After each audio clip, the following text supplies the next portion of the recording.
अधिकार एक समान है,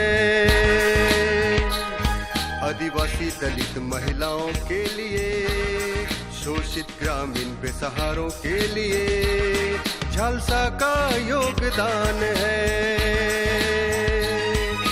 आओ करे इंसाफ और अपने हक की बात, कानून की बात, कानून की बात, कानून की बात, कानून की बात। जोहार, नमस्कार। कानून की बात में आज हम बात करेंगे उपभोक्ताओं के हित, उपभोक्ताओं के अधिकार और उपभोक्ताओं को कानून ने जो सहूलियतें प्रदान की हैं वो क्या है। हम जिस दुनिया में रह रहे हैं उस दुनिया में उपभोक्ता के लिए यह जानना बहुत ही जरूरी है, और बल्कि कहें कि अनिवार्य है कि उसके राइट्स क्या है। अगर वो नहीं जानेगा तो हर जगह ठगा जाएगा। इसलिए कि बाजार को सिर्फ माल बेचना है। कहते हैं कि बाजार का मतलब यह होता है कि गंजे को कंघी बेच देना। हर जगह आप जहां भी जाइए, बीमा में जाइए या जिसमें भी जाइए, हर कोई आपको झूठ का सपना दिखा करके आपको ठगने की कोशिश में है और अपने माल बनाने की कोशिश में है। इस तरह के हादसे जब आपके साथ हो जाते हैं तो कहाँ आप छाता खोजेंगे जहाँ छाता मिले, जहाँ आप उससे बच सकें। और सिर्फ छाता ही नहीं, जिसने आपको ठगा उसको सजा भी मिले, उससे आपको कंपनसेट कराया जाए। यह कानून मुझे लगता है कि 27-30 साल से है इस देश में, लेकिन उपभोक्ता जो अब ऑनलाइन सामान मंगाने लगे हैं, पहले ऑफलाइन जाके खरीदते थे, उनको बहुत सारे लोग हैं, बहुत कम लोग जानते हैं कि इस तरह का कानून भी है और इस तरह के फोरम भी है। हर डिस्ट्रिक्ट में है, स्टेट लेवल पर है, नेशनल लेवल पर है। वहाँ जा कर के आप राहत की बात कर सकते हैं, राहत की मांग कर सकते हैं। आज हम इसी मुद्दे पर बात करेंगे। हमारे साथ हैं राज्य उपभोक्ता संरक्षण आयोग झारखंड के अध्यक्ष बीके गोस्वामी। स्वागत है आपका। नमस्कार। पहला सवाल तो ये कि कानून बने हुए लगभग 30 साल हो गए, इम्प्लीमेंट करते हुए, एक्सिक्यूट करते हुए 30 साल हो गए। 3 सालों में आपको क्या लगता है, जितना केसेज आता है, और आप तो चूंकि झालसा डालसा में भी रहे हुए हैं, तो आपको क्या लगता है क्या कारण है कि लोग पहुंच नहीं पा रहे हैं? देखिए, पहली चीज तो ये है कि कानून ये बना 1986 में प्रथम बार, मगर अवेयरनेस जनता में इस कानून के प्रति जागरूकता कैसे पैदा हो, इसके संबंध में पिछले कानून में कोई विशेष उपबंध नहीं किए गए थे। संशोधन के जरिए इसमें प्रोविजन जोड़े गए, मगर जो मैंने अध्ययन करके पाया, मूल्यांकन किया है कि उसके संबंध में फंड क्रिएट नहीं हुआ। अब ये एक देखा जाए तो शुरू में बहुत नेग्लेक्टेड ऑर्गेनाइजेशन था। अब नेग्लेक्टेड उसको हम इस सेंस में कहें कि सरकार प्रशासनिक स्तर पर कभी इस पर ध्यान नहीं दिया गया। पहले वाले कानून में फंड भी रिलीज नहीं हुआ। हर कानून, विशेषकर ये जनता के हर वर्ग से, हर व्यक्ति से जुड़ा हुआ कानून है। इसमें जागरूकता जब तक नहीं पैदा की जाएगी तब तक उनको उनका लाभ नहीं मिलेगा। अब जागरूकता के लिए इस कानून में विशेष उपबंध किए गए, और मैं आपके मंच से यह घोषणा करता हूं कि अभी झारखंड सरकार और भारत सरकार बहुत काम कर रही है। हमने खुद भी सरकार से इस पर बहुत वार्ता हुई है, और अभी जागरूकता के लिए 2,90,000 का फंड गवर्नमेंट ऑफ इंडिया ने भी रिलीज किया है। देखा यह जा रहा है कि जहां बड़े जिले हैं, जहां ज्यादा लोग पढ़े लिखे हैं, बिजनेस वर्ग ज्यादा है, वहां तो लोगों में कुछ जागरूकता है, वो केसेस आ रहे हैं। कई जिले ऐसे भी मिलेंगे जहां बड़े जिले हैं, आदिवासी बहुल हैं, दलित और गरीब वंचित लोग ज्यादा हैं, मगर उसके बावजूद भी केसेस की संख्या कम है। केसेस की संख्या कम होना दर्शाता है कि वहां अवेयरनेस की कमी है। वो जागरूकता, चूंकि छोटा ऑर्गेनाइजेशन है, हम अपने विधिक सेवा प्राधिकार से मिलकर इस कार्य को पूरा कर सकते हैं।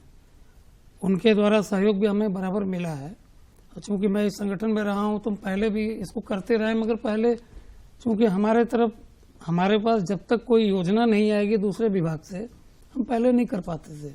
इसमें सबसे बड़ा चीज जो है वो जानना ये है कि हमारे दर्शक जाने उपभोक्ता है कौन, कंज्यूमर कौन है। हाँ, देखिए, उपभोक्ता कुछ भी सामान हम आप खरीदते हैं, चाहे बच्चे के लिए टॉफी खरीदें, चाहे एक फ्रिज खरीदें, हमारे लिए उतना ही महत्व है। अगर एक टॉफी में भी कीड़ा मिल जाता है तो डेफिशिएंसी ऑफ सर्विस होती है।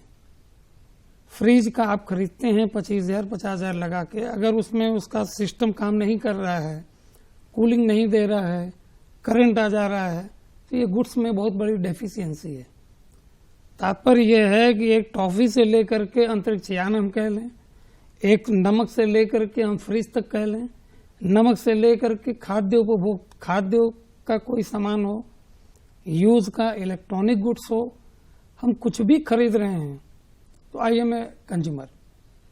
दो चीजें, हम कोई सेवा ले रहे हैं, बैंक से, बैंक के उपभोक्ता हैं, बैंक में अकाउंट होता है, सीसी लिमिट लेते हैं, बैंक के अकाउंट के संबंध में हमें जो सेवा मिलनी चाहिए कानूनन वो नहीं मिल रही है, ब्याज दर बढ़ा दिया गया बिना हमको सूचित किए, सेवा में कमी होती है। तो हम कहीं से भी कोई शुल्क दे रहे हैं, शुल्क दे के सामान खरीदते हैं, शुल्क दे के सेवा लेते हैं, इंश्योरेंस कंपनी हो, ट्यूशन कोचिंग इंस्टीट्यूट हो, कहीं भी हम जो भी पैसा दे के कुछ ले रहे हैं, आई एम ए कंज्यूमर, खरीद रहे हूँ चाहे सेवा ले रहे हूँ, गुड्स हो या सर्विस हो। अभी एक खबर देखी थी मैंने, वो खबर थी कि किसी व्यक्ति ने ट्रेन में टिकट बुक कराया था और उसके हिसाब से उनको कश्मीर जाना था और सारा फ्लाइट्स वगैरह सब बुक था उनका, लेकिन ट्रेन इतनी लेट हो गई कि उनका सारा वो कैंसिल हुआ, सारा पैसा उनका लैप्स हो गया। तो राष्ट्रीय उपभोक्ता संरक्षण आयोग जो है उसने कंपनसेट करा, तो रेल ने कहा कि हमारे पास लेट होने के लिए कोई कंपनसेशन का प्रावधान नहीं। बोला ये आपकी समझ है, देना तो आपको पड़ेगा। नहीं, रेलवे अधिनियम में भी मुझे इतना पता है, मैंने खुद भी 2-3 बार अवेल किया है, 3 घंटा से ऊपर अगर रेल कैंसिल हो माने डिले होती है, यू आर इन माने everyone is entitled for full refund. ये तो लॉ है, ये रेलवे ने कोई गलत प्ले लिया हो तो हम नहीं कर सकते, मगर लॉ है। मैं भी इसका नहीं, उसका नहीं था, वो तो था जो था सो तो वो था कि ट्रेन इतनी लेट हो गई कि उनकी फ्लाइट मिस हो गई और मिस होने के चलते वो नहीं पहुंच सके। 3 घंटे क्या 8-10 घंटे 12 घंटे ज्यादा लेट हो गई ट्रेन किसी कारण से, तो उसके बदले उनको कहना था कि हम कंपनसेट नहीं कर सकते, इसलिए कि हमारे यहाँ कोई ऐसा प्रोविजन नहीं है। लेट होने की संभावना तो अब ये किस माने कोई एक निश्चित अवधि नहीं बताया जा सकता कितनी लेट हो रही है। कहीं कोहरा आ गया, किसी ट्रेन पर वर्क चल रहा है ट्रैक पर, कहीं 2 ट्रेनें आपस में मिसहैप कर गई तो वो दिलाया। हम मैं ये कह रहा हूँ अब लेट होना जो है वो एक एक्सेसिव लेट होना, हमें आपको अधिकार दिया है कि 3 घंटे से ऊपर लेट हो तो आप कैंसिल करा लीजिए, आप कैंसिल करा करके दूसरी फ्लाइट पकड़ लीजिए अगर वहां से अवेलेबल है, या कार से चले जाइए, कोई भी जो आप स्पीडियर मोड से। ये तो सही है कि रेलवे का लेट पर कोई भी कंट्रोल नहीं है और नहीं इस पर कोई कानून है। कानून इतना ही है कि 3 घंटा से ऊपर आपको हो रहा है तो आप you are entitled for full refund. अब ये कहना कि हाँ ट्रेन छूट, वो फ्लाइट छूट गई कनेक्टिंग फ्लाइट, तो ये तो अगर लेट हो रही तो उसकी सूचना दें। देखिए कानून ये है कि आपके लेट होने की सूचना आप नहीं दिए तो it is a deficiency of service. आप अगर ड्यू कोर्स में सूचना दे रहे हैं, सपोज आप स्टेशन पहुंचे, पता लगा कि ट्रेन कैंसिल है, अब वो कैंसिल होने की सूचना आपको स्टेशन पहुंचने पर दे रहा है तो ये तो डेफिशिएंसी हो गई। मगर आपने मोबाइल खोल के नहीं देखा या टीवी मीडिया के माध्यम से नहीं देखा कि 2 दिन से वो बता रहा है कि ट्रेन कैंसिल है। अब अगर ये प्रायर इंफॉर्मेशन हमें आपको मिल रही है then there is no deficiency, क्योंकि रेलवे का भी अपना सर्कुलर है। अगर हमारा ये कानून है, उपभोक्ता कानून है, तो उसी तरह हर विभाग ऑर्गेनाइजेशन के अपने कानून है, तो दोनों कानूनों में हमें सामंजस्य बना के देखना है कि गलती किसकी है। हाँ, एक दूसरी बात ये कि कितने पैसे, रुपए, कितने 100, कितने हजार, कितने लाख के आइटम पर कंज्यूमर कोर्ट जा सकता है अगर डिफिशियंसी है तो। देखिए पहले के लॉ में ये था, अभी भी कुछ पुराने केसेस 86 के एक्ट में चल रहे हैं, तो 86 में ये था कि 20 लाख तक के केसेस जो है जिला फोरम में चलते थे, 20 से ऊपर 50 तक यहाँ स्टेट और उसके ऊपर नेशनल में। अभी कानून कर दिया है कि जो 24/7/20 को लागू हुआ, 20/7/20 और 24/7/20 2 तिथि पर लागू हुआ, 2019 वाला, इसमें कर दिया गया 50 लाख डिस्ट्रिक्ट। नीचे, 50 से 2 करोड़ हमारा स्टेट कमीशन और 2 करोड़ से ऊपर जो है नेशनल में। अब इस बिंदु पर थोड़ा अभी लीगल रेंगल्स चल रहा है, क्योंकि ये जो 50 लाख किया गया है जुरिस्डिक्शन, अभी इसमें क्लैरिटी नहीं है। आज स्थिति हमने भी 3-4 ऑर्डर कर दिया है मैंने कि जिला फोरम के लिए ये जो 50 लाख की जुरिस्डिक्शन निर्धारित की गई है, वास्तव में ये 50 लाख क्या, मैं तो कहता हूँ 15 करोड़ का केस जा सकता है उनके यहाँ, ऐसा लॉ बन गया है। इस पर अभी विचार मंथन चल रहा है और हमें लगता है गवर्नमेंट ऑफ इंडिया इस पर काम कर रही है। हमसे डिस्कशन भी हुआ है कि कैसे संशोधन को रूप दिया जाए। तात्पर्य यह है कि अभी कानून यही है कि 50 लाख तक का मामला नीचे कोर्ट में जाएगा, जो राज्य स्तर पर हमारे यहाँ 50 से ऊपर 2 करोड़ तक। अब सपोज कीजिए कि एक व्यक्ति जो अपने किसी पेशेंट, अपने घर के किसी व्यक्ति के ऊपर 2 लाख रुपया, 10 लाख रुपया खर्चा किया, मगर वो सक्सेस नहीं हुआ, डॉक्टर नहीं बचा सका, डॉक्टर की लापरवाही कह के वो केस लाना चाह रहा है कि डॉक्टर ने ये किया वो किया और लापरवाही किया, हमारे मरीज की जान चली गई, हमको तो 2 करोड़ रुपया चाहिए। नए कानून में ऐसी व्यवस्था कर दिया है कि आप जो पैसा दे के आए हैं, the amount you have spent on treatment, the amount you have spent on purchase will be the factor of to decide the jurisdiction, pecuniary jurisdiction। तो अभी ये थोड़ा सा लीगल कॉम्प्लिकेशन वाला पॉइंट है। अदरवाइज अभी मैंने जुडिक्शन क्या, स्टेट का जुडिक्शन या स्टेट का जुडिक्शन या डिस्ट्रिक्ट का जुडिक्शन? डिस्ट्रिक्ट का जुरिस्डिक्शन 50 है। नहीं 50 लाख है, फोरम का है ना। फोरम का हम ये कह रहे हैं कि मान लीजिए वो इलाज कराया यहाँ पर, रांची में इलाज करा और खूंटी से वो क्लेम करना चाहता। अच्छा, आप जुरिस्डिक्शन की बात कर रहे हैं। आज मैंने कहा केस ला सकते हैं, ऐसा कुछ नहीं है। नहीं है। पहले कानून में बड़ी सीमित इसको परिभाषा में रखा था, बल्कि ये कहा जाए कि पहले के लॉ में हम एक वर्ड यूज करेंगे, रॉन्ग डूअर्स। रॉन्ग डूअर्स के हाथ में सत्ता सौंप देना जैसे कहते हैं, तो जिसने गलती की उसके क्षेत्र में जाके हम मुकदमा करें। पहले ये लॉ था, पहले ये लॉ था कि मधुकर जी ने कोई गलती किया तो मधुकर जी के जिले में जाके हम केस करें, या इन 10% 5% केसेस हमको वाद है तो कॉज ऑफ एक्शन कहाँ होता है वहां जाके केस करें। वो बहुत मुश्किल होता था।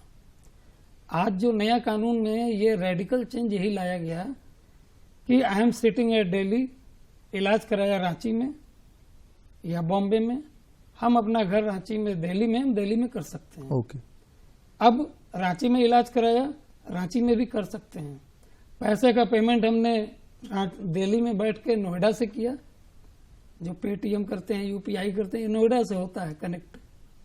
तो पैसे का पेमेंट हमने दिल्ली में बैठ के जो किया वो नोएडा के लाइन से गया, नोएडा ट्रांसमिशन केंद्र से, नोएडा में भी कर सकते हैं। पैसा उसको रिसीव होता है चेन्नई में, जिसको हमने पैसा भेजा ऑर्किड को, वो चेन्नई से भी हो सकता है। वो चेन्नई से भी हो सकता है। Means now we have got multifarious points of jurisdiction. ये इस नए लॉ की बहुत बड़ी खूबी है। उसी तरह ई कॉमर्स, जैसा आप शुरुआत में आपने बोला कि लॉकडाउन के दौरान हम आपका अनुभव रहा है कि बहुत लोग ऑनलाइन पर बेच कर गए। हम सभी, कुछ खाने का हो, मंगाने का हो, खरीदने का हो, तो ई कॉमर्स में गवर्नमेंट ऑफ झारखंड ने भी बहुत अच्छा मैंने अपना रूल्स बनाया है, गवर्नमेंट ऑफ इंडिया का भी है। अब उसमें हो गया कि ऑलमोस्ट आप समझ लीजिए कहीं भी कर सकते हैं। आपने खरीदा दिल्ली से, आपकी बेटी दिल्ली में है, खरीदा आपने मद्रास से, एड्रेस दे दिया, दिल्ली बेटी को पास पहुंचा दो। आपको केस करना है दिल्ली में कीजिए, मद्रास में कीजिए, या रांची में। आपने बिलिंग किया रांची में बैठ के, यहाँ से हो जाएगा। माने अब वो जुरिस्डिक्शन वाला पॉइंट में कोई अब विवाद नहीं है। ये एक अच्छा पॉइंट हमारे ई कॉमर्स में दे दिया। दूसरे के ये जो आपने कहा चॉकलेट, तो चॉकलेट की कीमत तो 5 से लेकर के 25 पैसे, नहीं 5 पैसे से लेकर के 25 रुपए तक हो सकती है, 100 रुपए हो सकती है। अमाउंट जो इन्वॉल्व है इसमें, मैंने 5 पैसे के मामले में भी चॉकलेट अगर खराब मिलता है, यस, वो जानना चाहते हैं। देखिए ऐसा है, रिस्क इन्वॉल्व क्या है। ₹5 का या 5 पैसे के चॉकलेट से हमें मतलब नहीं है। वो रिस्क अगर हमारी बेटी ने, हमारे बच्चे ने खा लिया होता, तो उसका क्या नतीजा तो होता? क्या नतीजा होता? तो इस प्रकार के केसेस को हम लोग प्यूनिटिव डैमेजेस से कवर करते हैं। मेरे सामने एक मैटर आया, हमें लगता है ये छोटी बोतल जो पानी की रखी है, ये 6 या 7 रुपए की आती है। वो पार्टी में था, पीने चला, ऐसे कीड़ा उसमें दिखाई दिया। वो तो 7 ही रुपए का मामला है। नीचे कोर्ट ने 10,000 रुपया दिया उसको कंपनसेशन, हमने उसको बढ़ा के अभी 18,000 दिया। और इस कानून की खूबी देखिए, और बल्कि टेक्नोलॉजी की व्यवस्था कहिए, इतना हम लोग टेक्नोलॉजी में आगे बढ़ चुके हैं कि हम वीडियो कॉन्फ्रेंसिंग करके कंप्लेनेंट को 2 मिनट में वो मोटरसाइकिल पर बैठे बैठे हमको सुना दिया अपना केस, इतना याद था। और हमने तुरंत अपना थोड़ा देर में ऑर्डर कर दिया कि इसमें तुम्हारा अमाउंट मैं इनहेंस करके दे रहा हूँ। मैंने वो आपके यहाँ अपील में पहुंचा था? हमारे यहाँ था अपील में। हाँ, अपील में। तो तात्पर्य ये है कि अमाउंट वो 7 रुपए की बोतल हो या 50 पैसे की चॉकलेट हो, वो मैटर नहीं करता। वो कीड़ा कीड़ा दिखाई दिया, अगर बेटी ने खा लिया होता या बेटी ने खा लिया और उल्टी करके उसने थूक दिया, तो कितना बड़ा रिस्क इन्वॉल्व था। उसको अस्पताल जाना पड़ा तो 2-4-5 लाख या 2-4 हजार खर्चा हुआ। मगर अगर नहीं भी जाना पड़ा तो वो कीड़ा अगर अंदर चला जाता तो उसका इम्पैक्ट कितना होता। तो इन सब संभावनाओं को और क्षति की दूरवर्ती संभावनाएं जो हैं उसको देख करके हम लोग डिसाइड करते हैं। फिलहाल आप क्या, ये नहीं कि 5 रुपए आया तो हम उसको 50 रुपए पेनल्टी दे दें।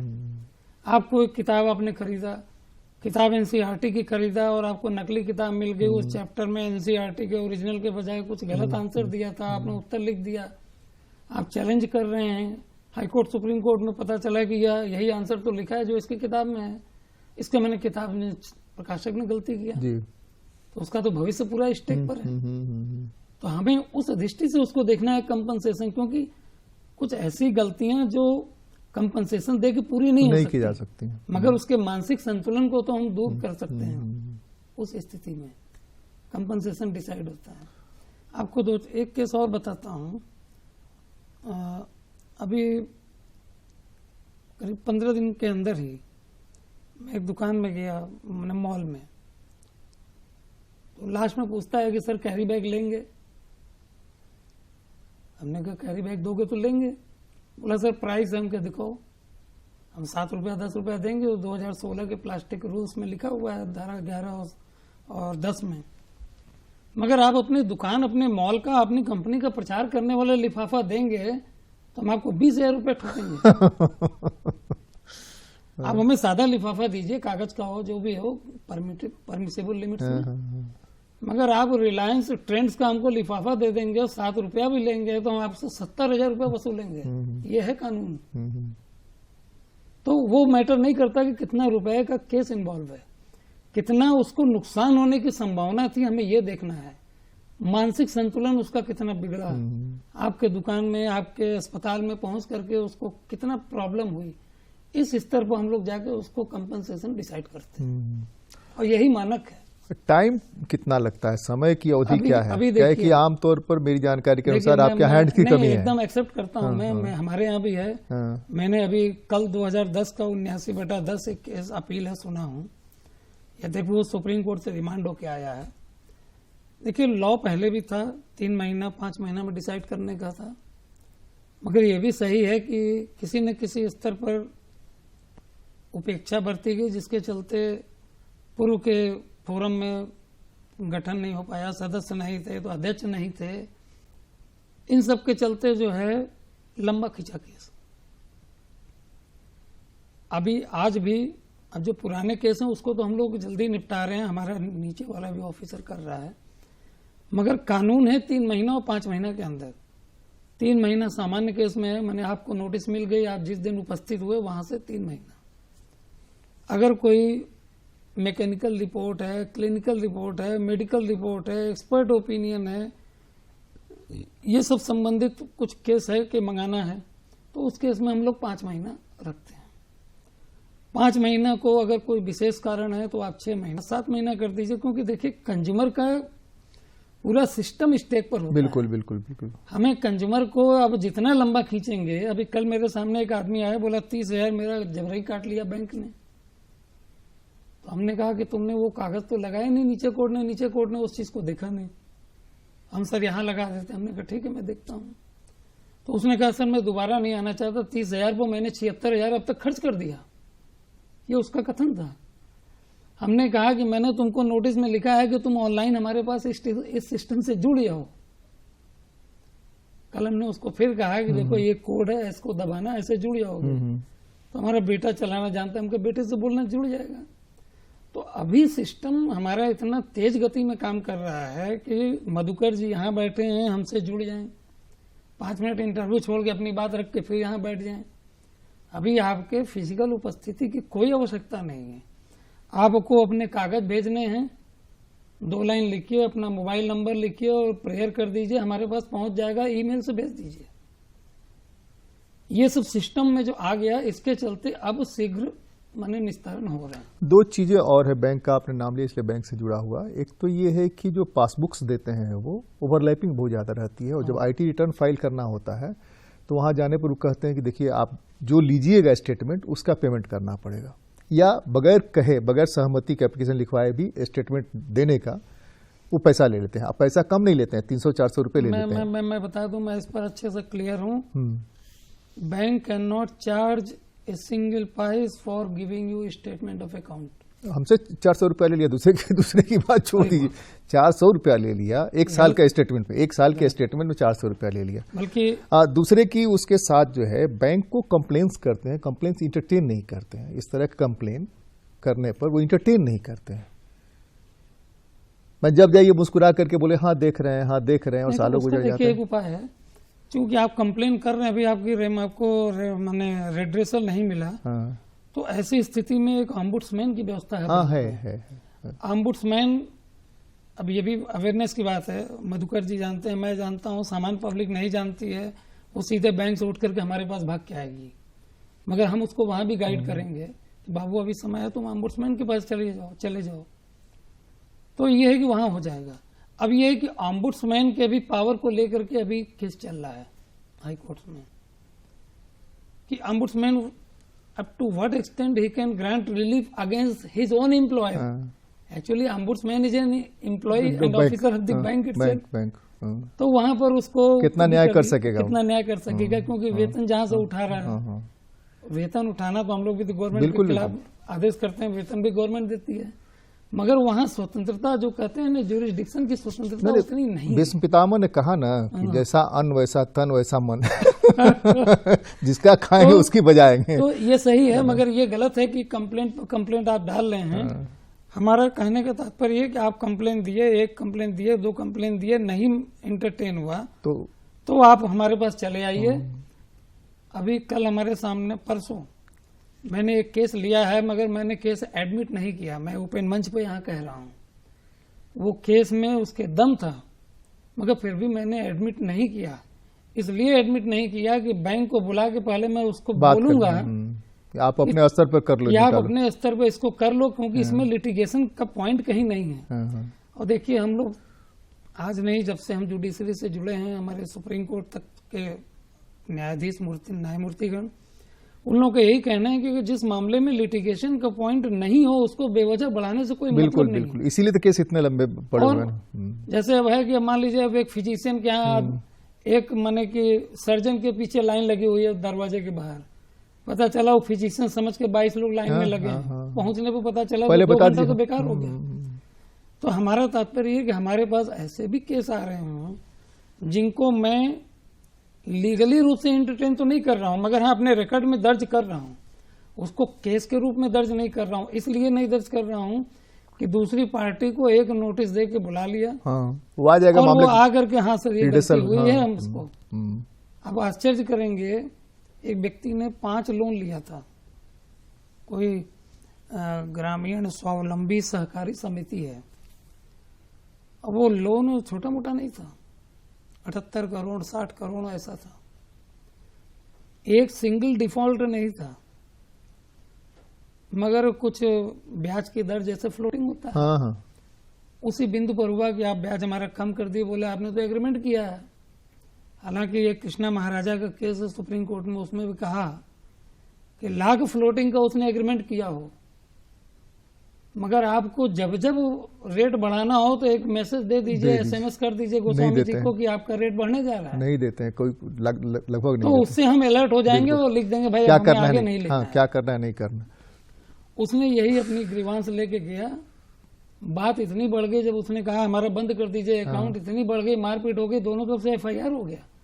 अब आप सोचिए कि एक उपभोक्ता बैंक से इतना पैसा, बैंक को बिजनेस दे रहा है, बैंक को प्रॉफिट दे रहा है, हाँ हाँ, और वहां अपना केस, अपना लोन अकाउंट बंद कराने के लिए आग्रह कर रहा है, तो वहां मारपीट हो जाती है और एफआईआर हो जाती है। हाँ तो ये तो हमने बैंक के ऑफिसर परसों आए, हाँ, हमने कहा ये तो अगर मैं प्रचार कर दूंगा तो आपका बैंक बंद हो जाएगा भाई। बंद हो ये जाए। गवर्नमेंट ऑफ इंडिया तक मेरा सूचना जाएगा।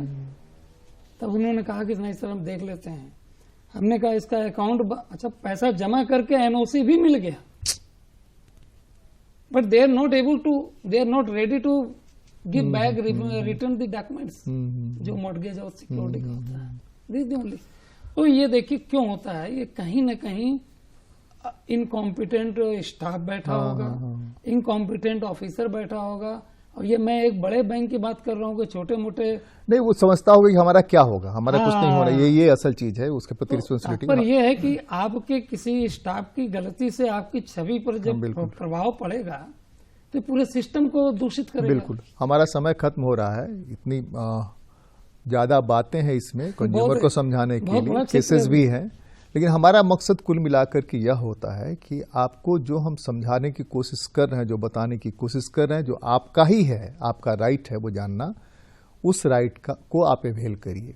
आप दूसरे को बताइए कि अगर कंज्यूमर के रूप में कहीं कुछ खरीदने में या सेवा में ठगे जाते हैं, वैसी स्थिति में आपके पास रिड्रेसल का एक बड़ा फोरम है और वो है कंज्यूमर कोर्ट। वो डिस्ट्रिक्ट में भी है, स्टेट में भी है, नेशनल में भी है। सबके अमाउंट्स की सीमा बढ़ी हुई है और आप कहीं हैं तो आप कहीं से केस कर सकते हैं।